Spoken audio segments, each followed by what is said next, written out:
totally my pleasure to be with you, and I want to tell you exactly why this group of people and the work that you're doing feels really important to me and really timely in my life. Mindy and her team reached out to me last fall when my mother-in-law was in the hospital with very serious COVID pneumonia. She has since recovered, although still dealing with a lot of long-term health effects, but it was the first time in our family that we had to make some medical and care decisions together, and we realized all at once how difficult that is. My husband's siblings are spread out all over the country. My mother-in-law had her own perspectives on her care. My father-in-law had his own perspectives. And it was a set of conversations we felt really ill-equipped to have. And as I spoke with Mindy and the rest of her team, I realized you guys are having those conversations with people all the time. And you're walking people through unexpected, scary, vulnerable, tender seasons in their lives. And it made me feel connected and grateful for the work that you guys do all the time. And so I don't do a lot of speaking these days. And when we shared a conversation about what you all do, it was really important to me to be a part of this because I really honor the complexity and the importance of what you do. And I got to feel it just a little bit in our family. So thank you for the work that you do. Katie mentioned that I'm a writer, and I just want to tell you a little bit about my morning. I had an extremely exciting morning here in Dallas. I went shopping, which was really nice. Not something I do very often. It's super cold right now in New York, and so, you just have to order things on the internet and hope they arrive. So I went shopping, and this is something that I never do. I went to a store, and I saw that they sold my books. And it was not a bookstore. It was like a cute lady things store. And I was kind of caught off guard, and I was feeling very brave. One of my worst qualities is I sometimes don't tell people I'm a writer, and then I end up in awkward conversations where they're like, is that your picture on that book? I'm like, oh yeah. And so I decided to do the opposite, and I decided to be like, you know what? This is my book, and I'm right here in Dallas, and I wrote this. I said, would you like me to sign it? And the woman said, cool, no. Okay, you have a lovely store, and I need to leave now. So I'm not ever going to do that again. So then I went to anthropology because when I got here last night and unpacked, I realized I hate my dress. I hate it. I don't know. I liked it in New York. I hate it in Texas. I don't know what happened. So I walk into anthropology, and it's 10:01. And I grab 100 dresses. And the woman, I get to the fitting room, and she's like, what's happening? What are you doing back here, pumpkin? And I'm like, well, I have to speak at a thing here, and I hate my dress. And she was like, that's funny. The woman in the fitting room next door is here because she also hates her dress for the event that she's attending. So hello to Pam. I hope you found a good dress. Yeah. She was very helpful for me with my problem solving. So when we talked about what the right things to focus on here, very quickly, we decided that kind of the center of the target and the two things that work together for this moment for the work that you're doing are hospitality and resilience. And I love them both, but for very different reasons. Hospitality has been my great love for as long as I can remember. A house full of people makes me unreasonably happy. No matter the circumstances or the challenges, I will find a way to host people in our house. We recently moved to New York, and we live in an 825 square foot apartment, and we fit 23 people in there for Super Bowl Sunday. I thought the floor was going to fall through during the halftime show. I think our neighbors probably just hate us more than they do on regular days, but nothing brings me more joy. And then my love for resilience comes out of a different place. It comes because it's the skill I have needed most in the last couple years, and I don't think I'm the only one who feels that. In these extremely unpredictable, unprecedented, all the words we keep saying, resilience is the path through. All the things that we need, creativity, flexibility, adaptability, those are all functions or subsets or outflows of resilience, and I can't think of anything more important for the days that we're facing. So first I want to talk about hospitality and then resilience. I'll share you a couple ideas about each, and then I'll leave you with a couple questions to consider both in your work life and your whole life. I think the mandate of this moment in your work, in my work, in our homes, in our neighborhoods, in our schools, around the table, the mandate of this moment is to walk forward with hospitality in one hand and resilience in the other. So first, a story about hospitality that actually takes place here in Dallas. Like 10 years ago, I was here on a work trip. I go in these funny cycles. Any of you who travel for work, I know, and a lot of you do, where like for a while you can't stop going to the same city over and over again. And for a while I was just in Dallas constantly. And so I was here on a work trip, and on my last morning, I asked one of my old friends named Sarah if she was free for breakfast and if she could take me to the airport afterward. And I was staying at a hotel right by the airport, and I didn't even think of where we were going because she's lived here for a long time and she loves to eat as much as I do, and I knew she would have like a great place for us to try. But as we're driving, I realized we are not leaving the airport. We're going like almost into departures. Right at the last second, she turns in, and we are at a little brick building that is a car wash. And it's closed, and she says, "Follow me." And we walk around the building, and right along the fence with the runway right there, between the car wash and the fence, there's a table set for two with a tablecloth and flowers and croissants and eggs and berries. And I'm like, what is happening right now? Number one, are you proposing to me? Number two, thank you. And she said, "I just knew you didn't have a lot of time, and I knew you had a really busy work stretch, and I knew you had to get from the hotel to the airport, and I just wanted to create some space for us to really get a chance to connect, and for me to remind you how special our friendship is." And so, of course, I just cried and cried, because hospitality can do that to us, right? It can move us. It can remind us how loved we are. It can help us feel safe. It can help give us a sense of belonging, especially when that's hard to find in the worlds that we're living in. When I think about extraordinarily hospitality moments in my life, I don't think of fine dining or a home that had perfect artwork. I think about that table and that car wash and that amazing moment with my friend. So I could talk about hospitality absolutely endlessly. I promise that I will not. But if I had to define it, there are 3 definitions that I love more than any other. First, I'm going to tell you what it's not, and then I'm going to give you my 3 favorite definitions for what hospitality is. It is not entertaining. It's not performing. It's not about perfection or competition or knocking yourself out to impress someone. It's not even strictly speaking about food, although good snacks never hurt. Let me tell you what it is, my 3 favorite definitions. Number 1, hospitality is holding space for another person to be seen and heard and loved. Number 2, hospitality is giving someone a place to be when they'd otherwise be alone. And for the work that you do, this is really, really important. This is sacred work. Number 3, this is my favorite one, and I learned it from a friend named Sybil. She says that true hospitality is when someone leaves your home feeling better about themselves, not better about you. I love that so much. True hospitality is when someone leaves your home or your office or your community or the dining area or the waiting room feeling better about themselves, not better about you. I love that. I feel that in my bones.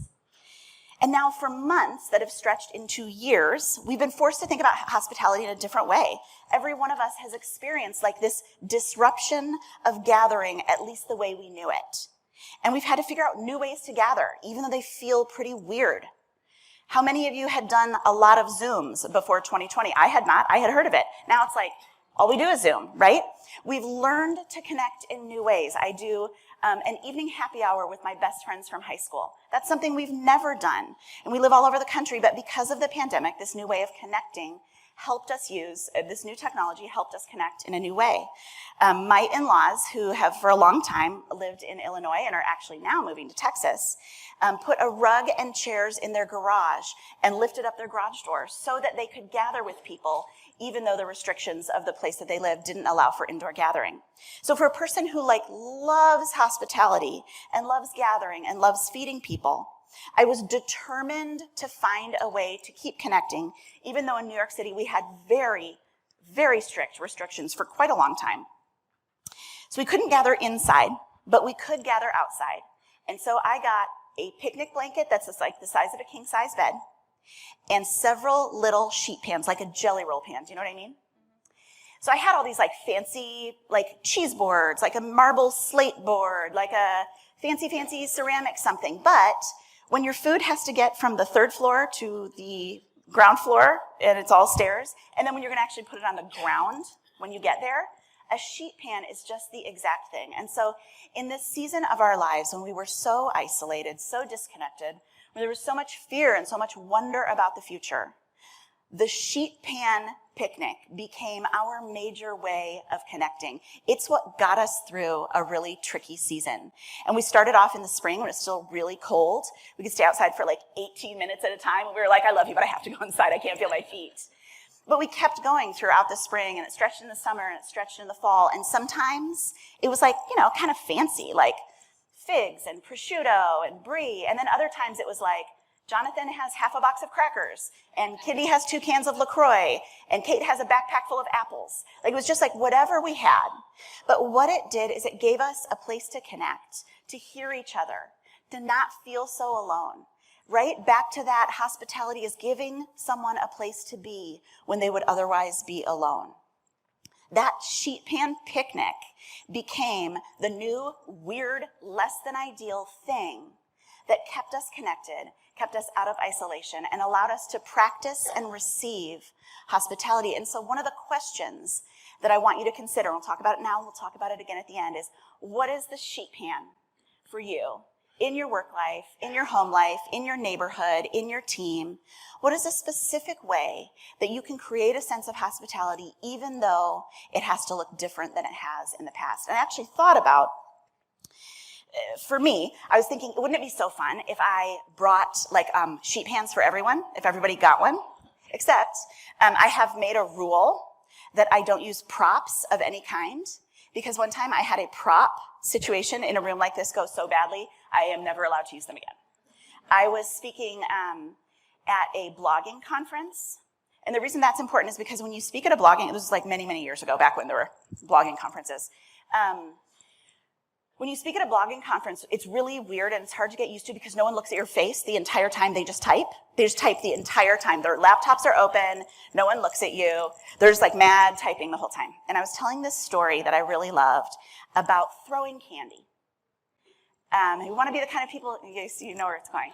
How we want to be people who throw candy. It's whimsical. It's fun. It's so sweet. But I didn't want to throw just tiny little terrible suckers. So I got really big lollipops the size of golf balls. And the room was really dark. And I was telling this story, and at my big moment, I reached under the podium, and instead of throwing them underhand, I don't know why I did this. It was something happened to me, and I just, that. And I knocked over glasses. I hit people. I scared people. It was the worst. And so the reason you're not all getting a sheet pan today is because I had to swear off props of any kind because I, was dangerous. So anyway, it's neither here nor there, but that's why you don't get a sheet pan.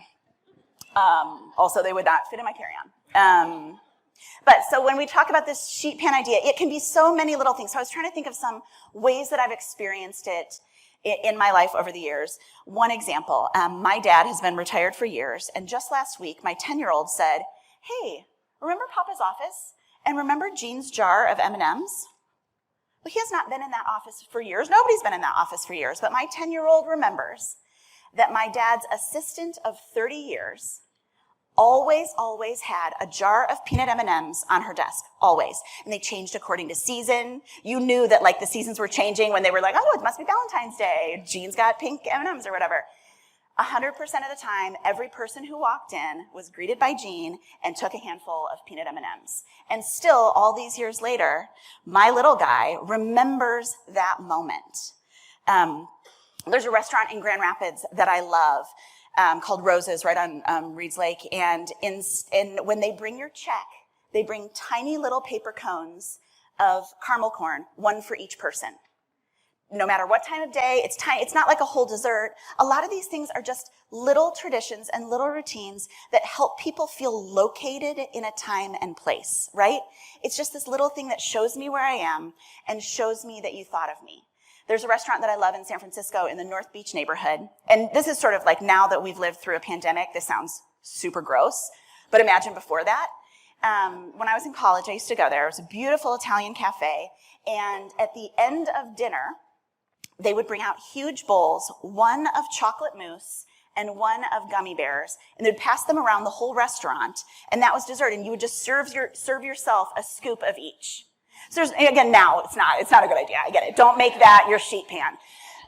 But 25 years later, I'm still thinking about that restaurant. I'm still thinking about someone saying, nobody else does this, but people know where they are. They know they're at the Michelangelo Cafe when they see the big bowl of gummy bears. Someone made a decision at a certain point that said, this matters to me. This sense of being familiar in one time and one place. The last one I'll tell you, and I'm just crazy about this one. There's a restaurant in Santa Barbara, California called The Palace. And at 10 p.m. every night, they give you a little bit of notice, and they make sure that everyone, every server, every guest, every cook on the line has a glass to raise, because at 10 o'clock, they're going to play the Louis Armstrong version of What a Wonderful World, and everyone in the whole restaurant is going to stand up and walk around and toast everyone else. It is the sweetest thing, and it's such a beautiful, people go there just to make sure they can be there at 10 o'clock. People bring their kids there because they're like, oh, I went to college in Santa Barbara, and I need you to experience this with me. We've done that with our kids. This moment that says, I've created a sense of identity and tradition. So it's not technically about food. It's not about the caramel corn. It's not about the peanut M&Ms. But it's about this sense of saying food and smell and music and traditions can be used together to cultivate a very powerful sense of hospitality and belonging. And that's what I want us to keep thinking about. Some of the old ways aren't available, but what are the creative, interesting, tiny, weird, new things we can do to help the people who are joining your communities or even just checking out your communities feel a sense that they're being invited into something larger than themselves, that you see them, that you understand the tenderness of the moment that they're in, and you're willing to create a safe space that feels a little bit special, like you were thinking about them before they even arrived. That really, to me, is the heart of hospitality. When you have an experience and it says to you, someone was thinking about me before I even walked in the door.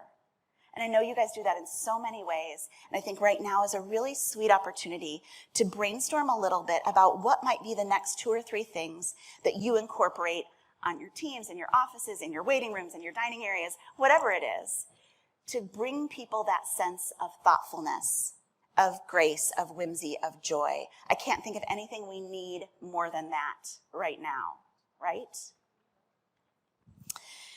So these are like little things, but the bigger thing that undergirds it all is the idea that in a fractured and isolated season, the little things become the big things. I don't know if you felt that. I had a moment.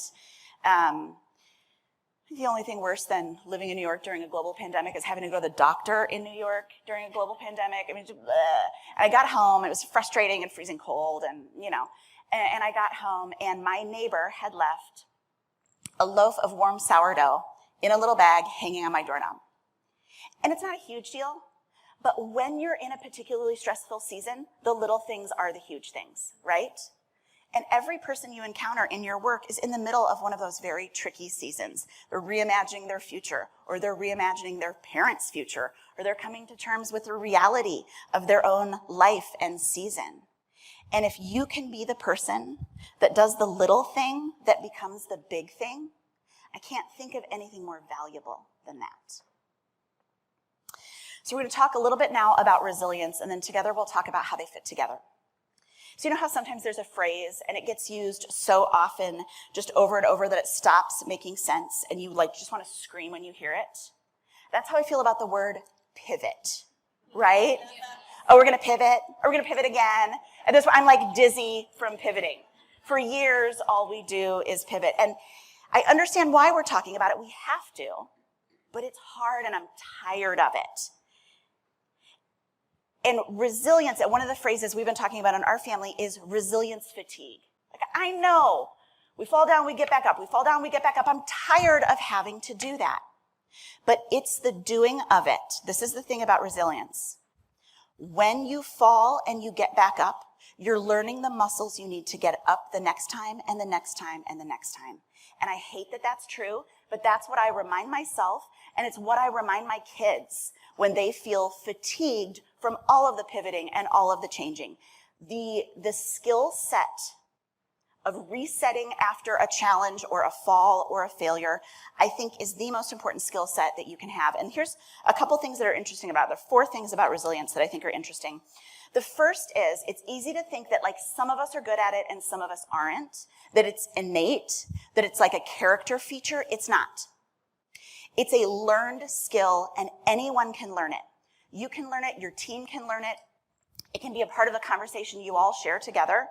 It's not innate, it's something you can learn. Here's the thing though, it's difficult to learn it when you're on the ground, right?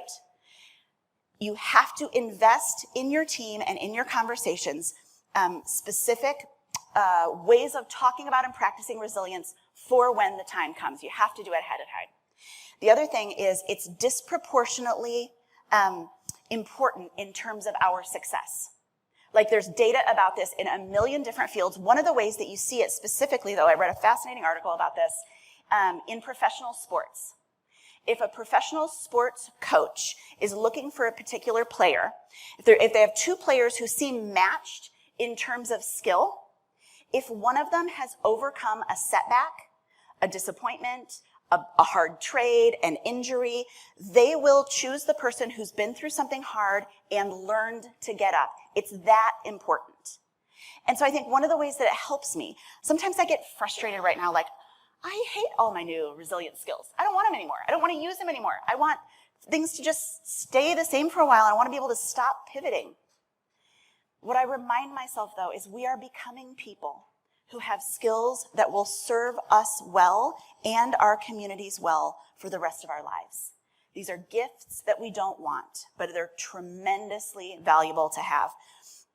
I know a couple of you, I'm looking at you 2 over there, are from Chicago. We live in Manhattan now, but we are from Chicago and we are hardcore Chicago Cubs fans.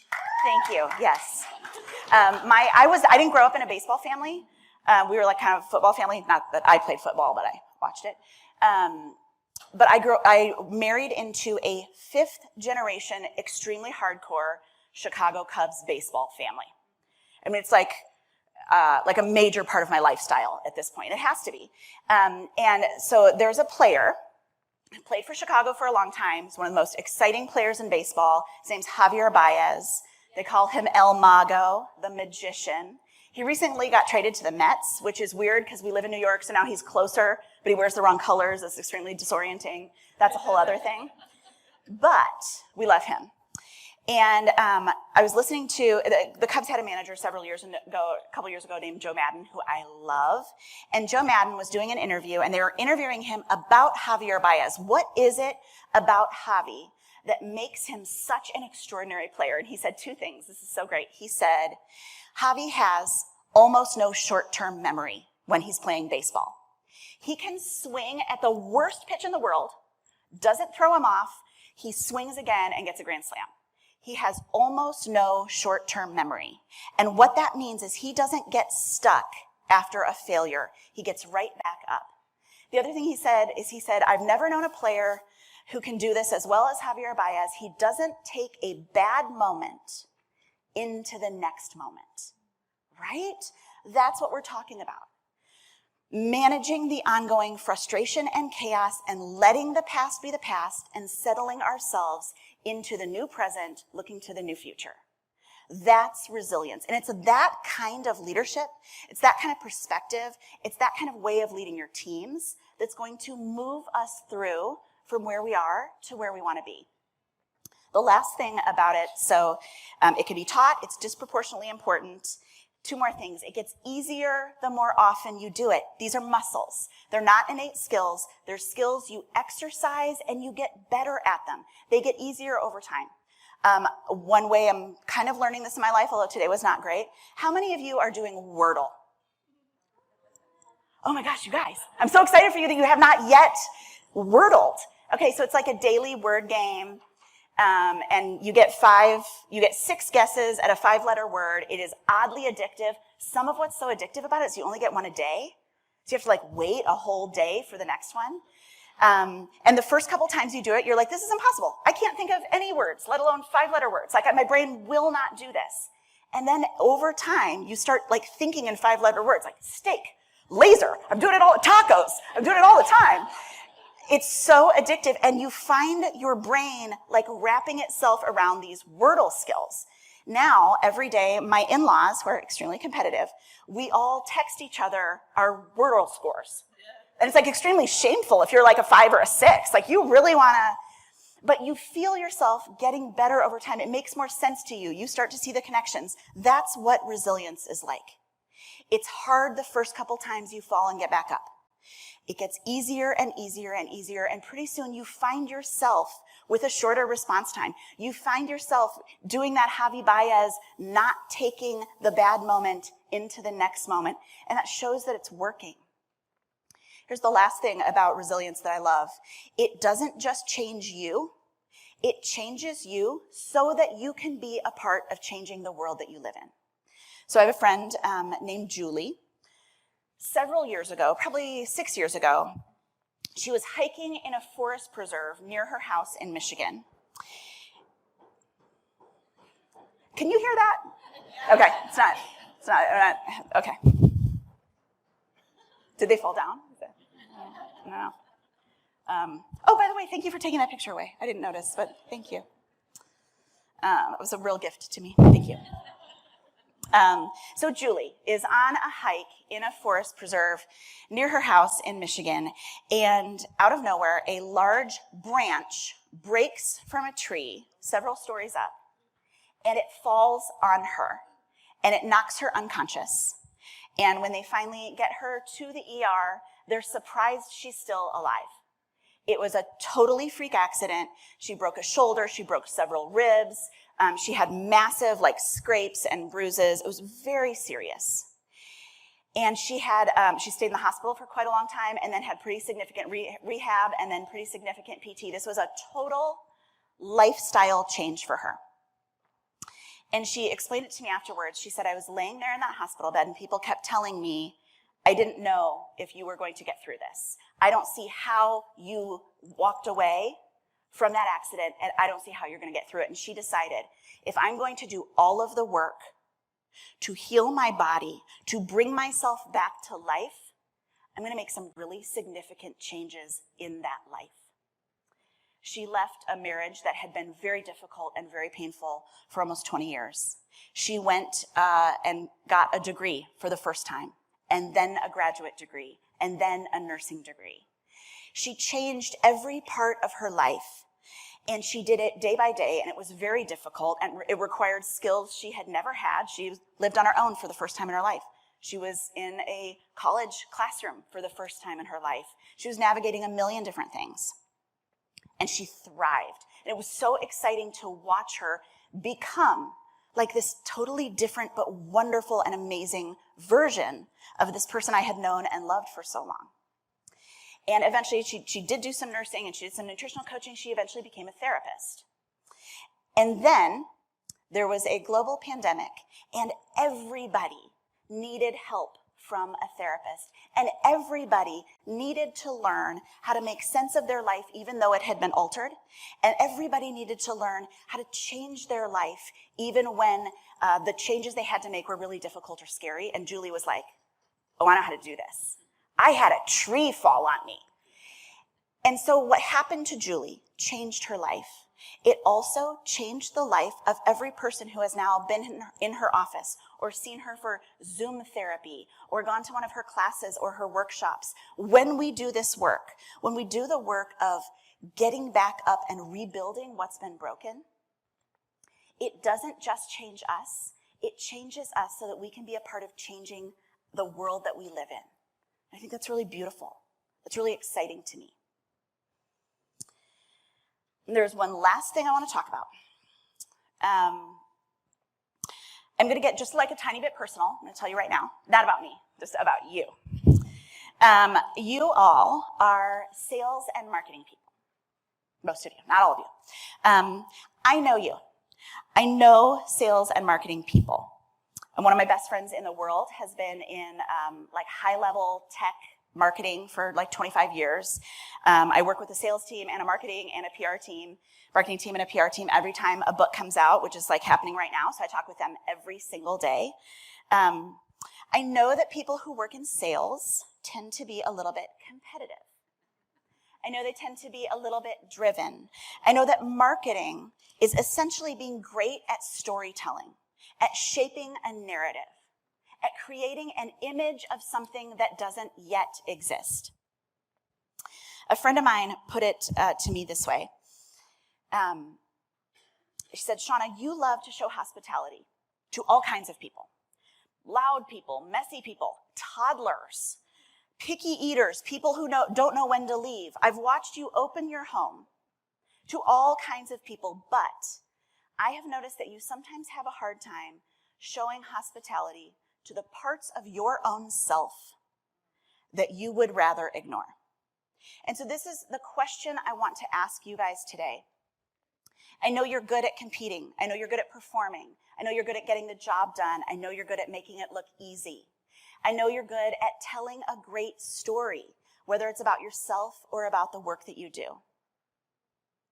But every one of us has parts of our lives that we would not like to invite to the table, that we would not like to tend to, that we would not like to bring out into the open, that we would rather push away and keep out.